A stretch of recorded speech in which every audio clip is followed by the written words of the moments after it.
My fiancée slept with her ex while I planned our future and paid her debts, so I disappeared completely, and she's desperate for answers she'll never get. I'm a 28-year-old guy, and for most of my life, I believe trust was sacred in relationships. I always thought love meant being steady, reliable, and present, especially when someone needed you most. Emily had a rough start: student loans, credit card debts, a history she never fully shared, but I never cared. I stayed late at work, skipped weekends, and juggled side gigs just to make sure she could breathe without the weight of money suffocating her. Every month, I'd pay off a chunk of her bills, set up her accounts, and reassure her, "We're a team, Emily. I've got you. Always." She'd smile, squeeze my hand, and tell me she didn't know how she got so lucky. But there were little things I noticed and didn't overthink. The phone buzzing at 1 a.m., the vague excuses when she said she was just catching up with someone from work, the sudden late nights when she claimed her study group ran long. Friends nudged me. "She's too independent, man." Or, "Are you sure she's really over her ex?" But I waved them off.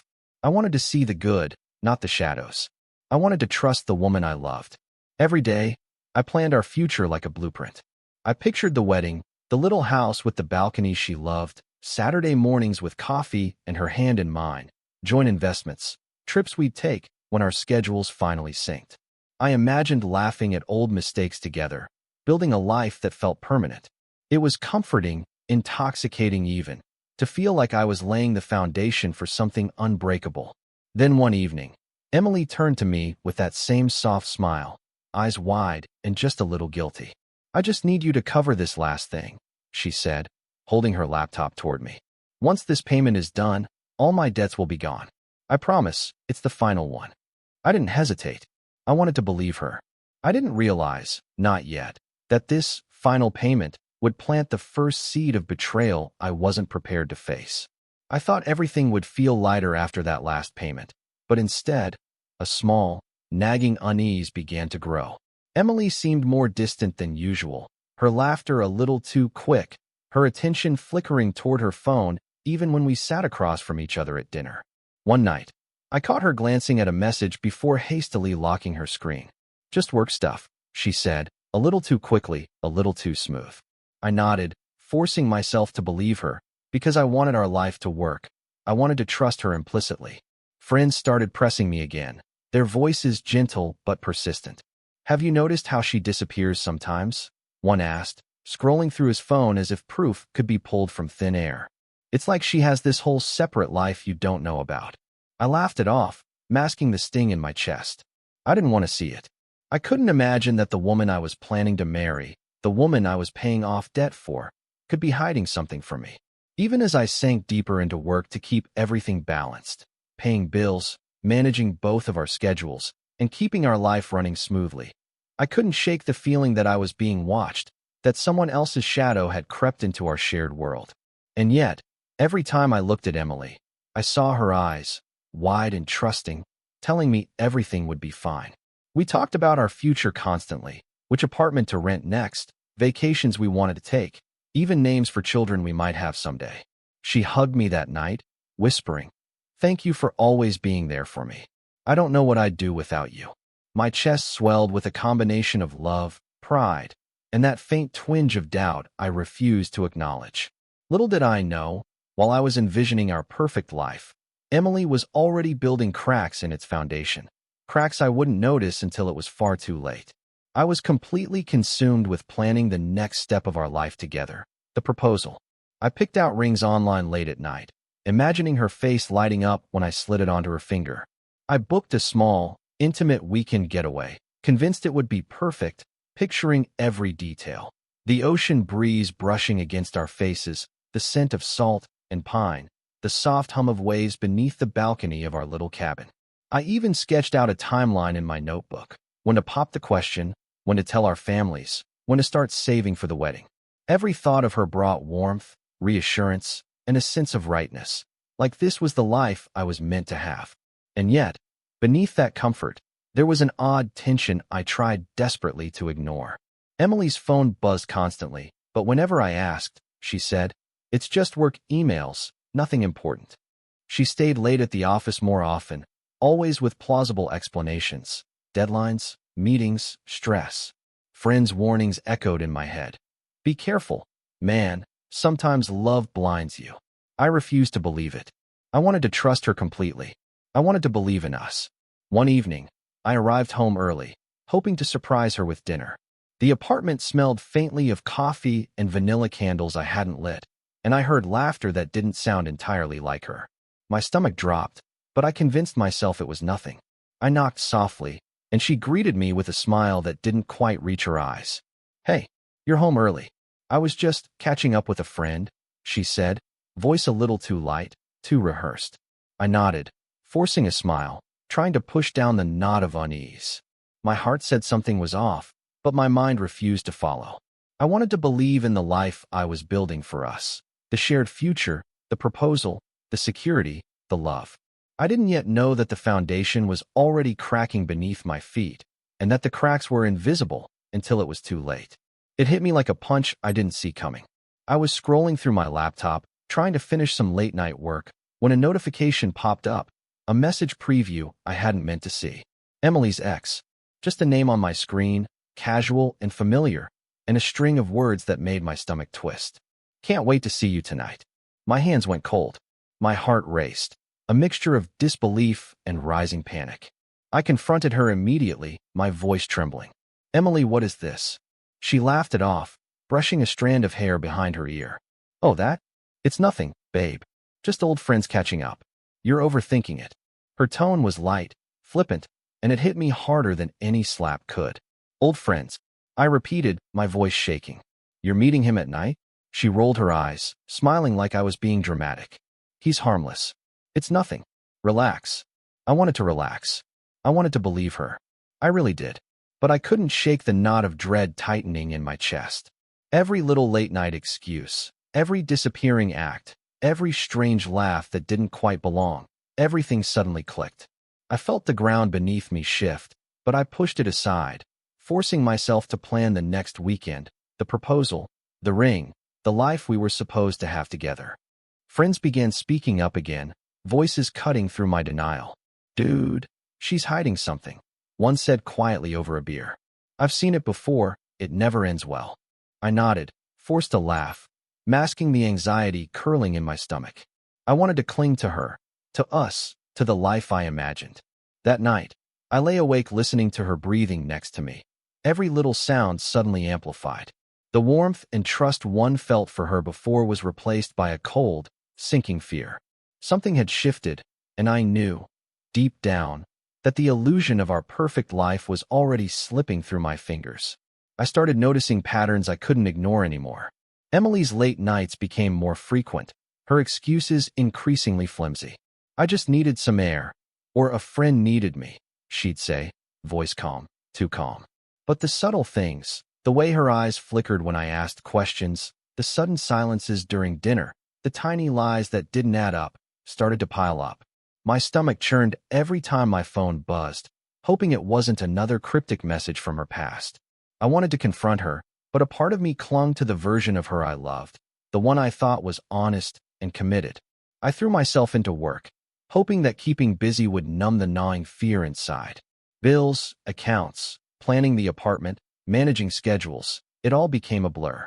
Yet even in the midst of responsibilities, I couldn't shake the feeling of being left out, of her existing somewhere I wasn't allowed to see. Friends tried to warn me again, their voices firmer this time. Dude, she's sneaky. Look at the patterns. You're being played.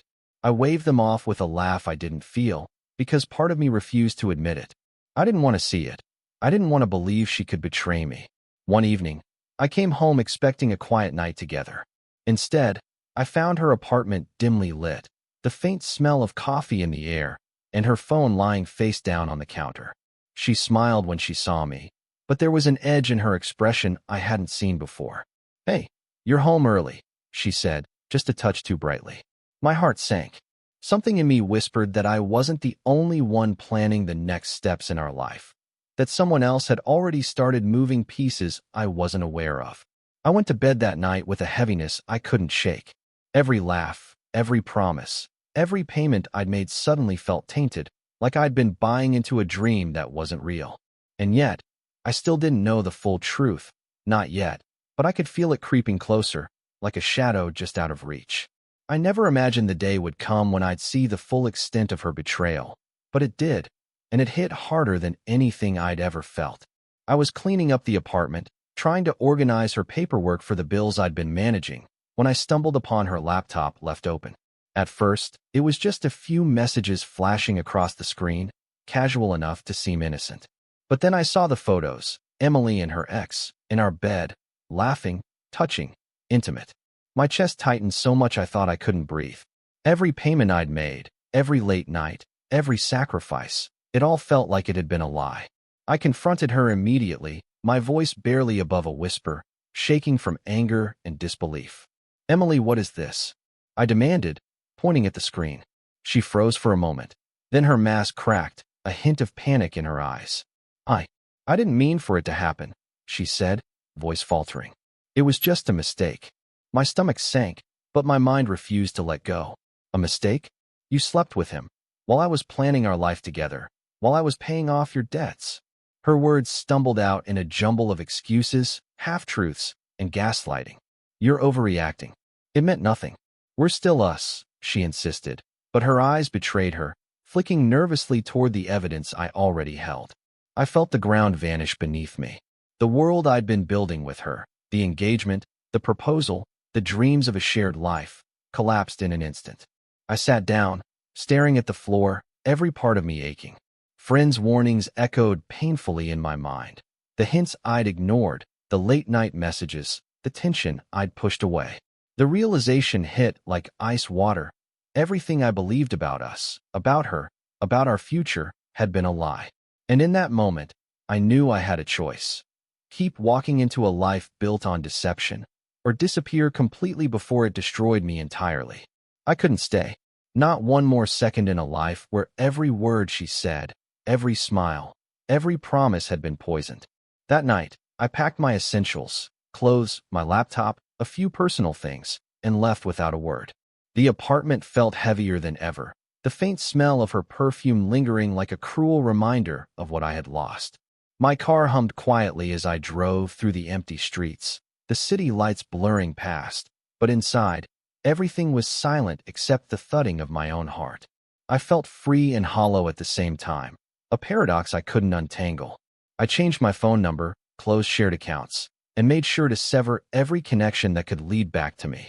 Every text, every call, every desperate attempt she made went unanswered. I watched her from a distance, glimpsing social media updates and mutual friends' posts. Her laughter, once comforting, now felt like a mockery.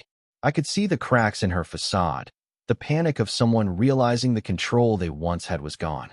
Friends reached out, worried, confused. "Are you sure you're okay?" one asked gently. I nodded, forcing a smile, but the truth was I was exhausted in a way I didn't think was possible. It wasn't just heartbreak, it was betrayal layered on years of sacrifice, every ounce of trust shredded. And yet, even in my disappearance, I felt a strange power rising inside me. The longer I stayed silent, the more I realized I wasn't running from her. I was reclaiming myself. Emily could scream, beg, or post on social media until her voice cracked, but she wouldn't get answers. Not from me. That night, parked by the river with the faint scent of rain in the air, I realized the world I had known was gone. The life I'd been building, the trust I'd offered, all evaporated. But in its place, there was something steadier, clarity, control, and the first flicker of true freedom. The freedom I thought I'd found came with a cost I hadn't anticipated. I was alone, truly alone, in a cheap motel room, the hum of the heater filling the silence. No messages, no calls, no familiar voice. Just me and the echo of every memory I'd trusted her with. I kept replaying it. The proposal I'd been planning, the weekends I'd sacrificed, every payment I'd made thinking it would secure our life together.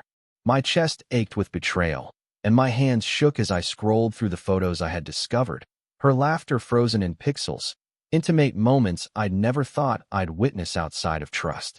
I thought I was doing the right thing by walking away, but now, at the lowest point of my life, I felt hollow.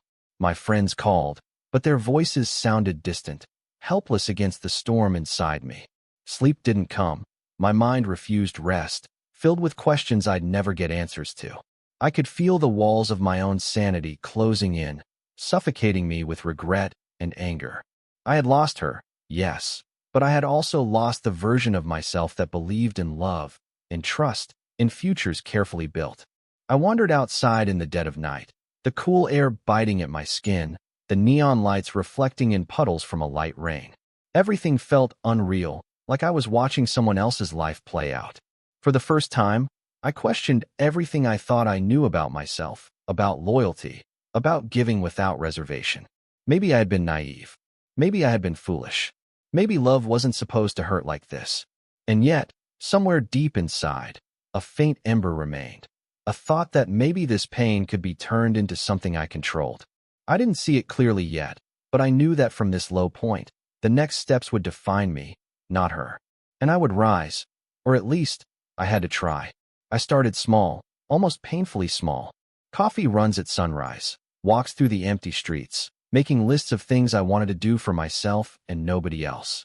I reconnected with friends, not just the ones who had warned me, but the ones who genuinely cared about me, who reminded me I was more than the mistakes of my trust. Every night, I journaled, spilling my anger, my shame, and my heartbreak onto paper, trying to understand how I'd allowed someone else to hold so much power over my life. The apartment I moved into was modest, but it smelled like freedom, the faint scent of old books, brewing coffee, and fresh paint. For the first time in months, I felt like I could breathe. I reflected constantly on what went wrong. Every late-night text, every suspicious excuse, every red flag I'd ignored. It was a painful puzzle, but I could finally see the pieces. I realized that blind trust had its costs, that love could be weaponized, and that no amount of sacrifice could guarantee loyalty from someone else. Still, the lessons were raw, and the hurt lingered like a shadow in every quiet moment. Slowly, I began investing in myself. Gym sessions, cooking classes, even small side projects that reminded me I could create something tangible, something mine. Friends noticed the shift. "You look lighter," one said, smiling.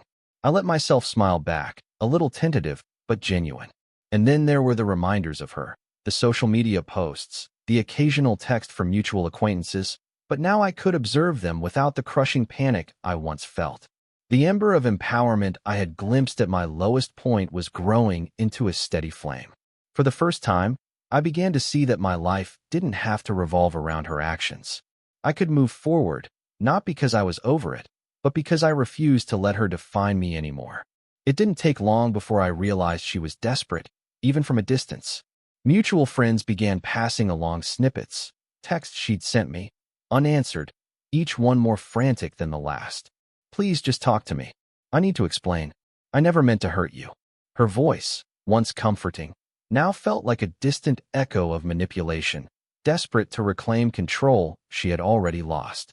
She posted vague, sad updates online, clearly fishing for any sign I'd respond, any acknowledgement of her existence. But I didn't. I couldn't. I had nothing left to give her, no words, no explanations, no forgiveness.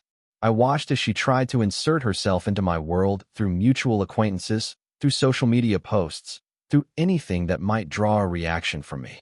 And I realized something profound. Her desperation was proof of the power shift.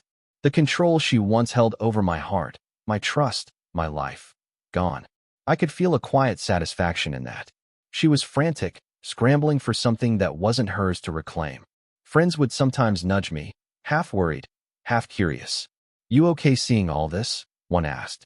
I nodded, but inside, I felt a strange calm. The panic, the heartache, the sense of betrayal, it was no longer mine to carry. I had reclaimed it. Even in her public unraveling, I stayed silent. I didn't need to confront her. The silence was louder than any argument. Each desperate post, each pleading message, each small attempt at manipulation only cemented the fact that I was untouchable. She had built her world around me once, but now it was crumbling without my involvement. Sitting on my balcony that night, the city lights reflecting in puddles from a soft drizzle, I finally felt it. Freedom. Not the empty freedom of escape, but the empowered kind, the one born from choosing yourself over someone else's lies. It was strange seeing her through other people's words, like I was watching someone I used to know unravel from afar. Mutual friends would drop hints, awkwardly whispering. "She's asking about you again. She wants answers." I listened quietly, the corner of my mind feeling a pang of something. Regret? Nostalgia? No, it was more like clarity. I realized that I had nothing left to give her. The power she once held over my emotions, my trust, my future, had evaporated. She was scrambling in a world I had already left behind.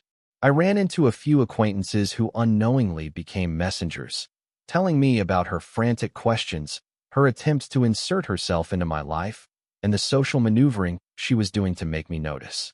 I smiled quietly to myself, a small, almost imperceptible curve of triumph. She wanted confrontation, answers, closure, but I was no longer a participant in her narrative. I didn't need to validate her, defend myself, or justify my disappearance. She had built a world around me, and now she was tearing it apart, trying to understand why I wasn't there. I felt a mixture of vindication and lingering sadness. I remembered the late nights I spent planning our future, the sacrifices I made, the trust one offered freely. And yet, every step she took to reach me, every desperate plea, reminded me that I had made the right choice. The irony wasn't lost on me. Her desperation was my silent revenge. I walked through the quiet streets that evening, the air crisp with a hint of rain, the city lights reflecting in the wet pavement. I felt lighter, stronger, and more in control than I had in months. Every frantic message she sent, every whispered question from acquaintances, every attempt to reclaim what she had lost only reinforced the fact that I no longer answered to her. The past was gone, and my future, mine alone, was just beginning. I finally closed the chapter completely. No calls, no messages, no glances back, just the quiet hum of my own life moving forward. I focused on myself, my career, my passions, my friendships, the small joys I had ignored while trying to build a life for two.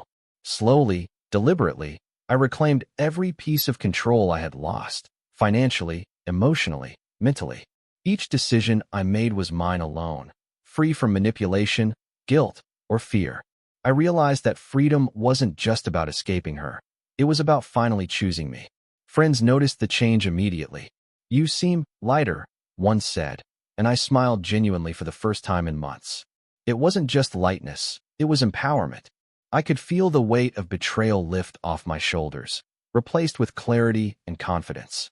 Emily's attempts at reconciliation continued, but I didn't respond. Her desperation was a quiet confirmation that I had won back what truly mattered: my dignity, my peace, my boundaries. I reflected on everything: the lies, the stolen trust, the sleepless nights, the moments I thought I had lost everything. And I realized that I hadn't lost it all. By walking away, I had saved myself from a life built on deceit. The world I had imagined with her was gone, yes, but in its place was something far more valuable: a life I could finally control. The city skyline at night looked different now, sharp and bright, reflecting a future I was shaping on my own terms. I smiled, knowing that the best revenge isn't confrontation or revenge. It's living fully, unapologetically, and freely.